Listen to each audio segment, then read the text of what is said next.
Bonjour à tous et bienvenue pour cette nouvelle vidéo de mathématiques où aujourd'hui je vais vous apprendre à résoudre une soustraction posée et décimale. Donc on va la faire en trois étapes similairement en fait à la vidéo sur les additions.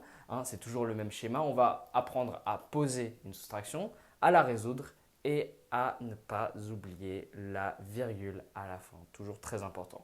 Donc c'est parti. Donc la première étape, poser sa soustraction.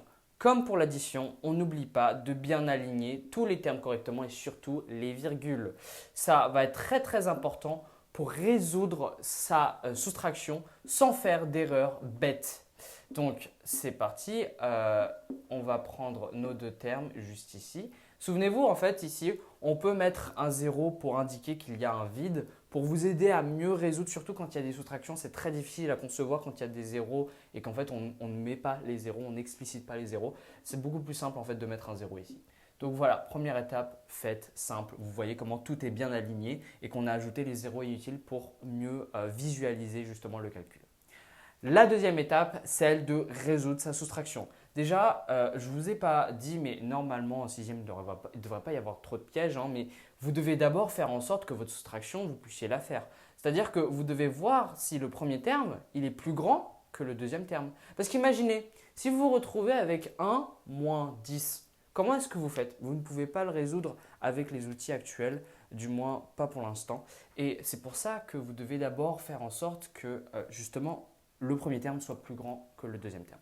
Donc ça, c'est le cas. On voit bien ici que 4000, c'est plus grand que 2000 à peu près. Donc on peut commencer à résoudre. On se retrouve avec 0 moins 5. 0 moins 5, ce n'est pas possible, ce n'est pas dans notre boîte d'outils. Mais on a une astuce très simple pour le résoudre. On peut mettre un petit 1 ici. Mais si on met un petit 1 ici pour indiquer que c'est un 10, on doit mettre un 1 en bas pour indiquer que en fait ça se transforme en 8 plus 1, donc ça fait 9.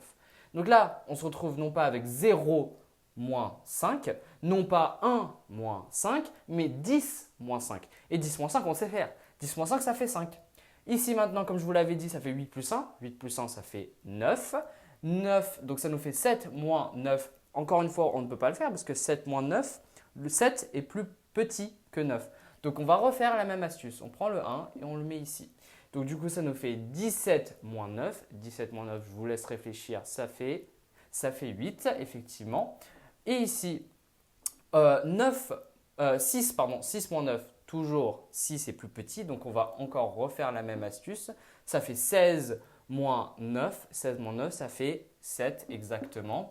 Ici maintenant, on se retrouve avec 8 moins 8. 8 moins 8, ça on sait faire, ça fait 0. Maintenant, 9 moins 5, 9 moins 5 on sait faire aussi, ça fait 4. 4 moins 2, 4 moins 2, ça fait 2 effectivement. Donc voilà, votre soustraction est terminée. Non, toujours pas.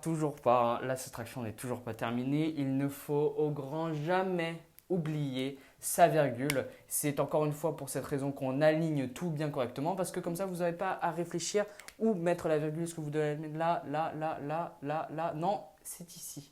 Très simple. Voilà, votre calcul est terminé.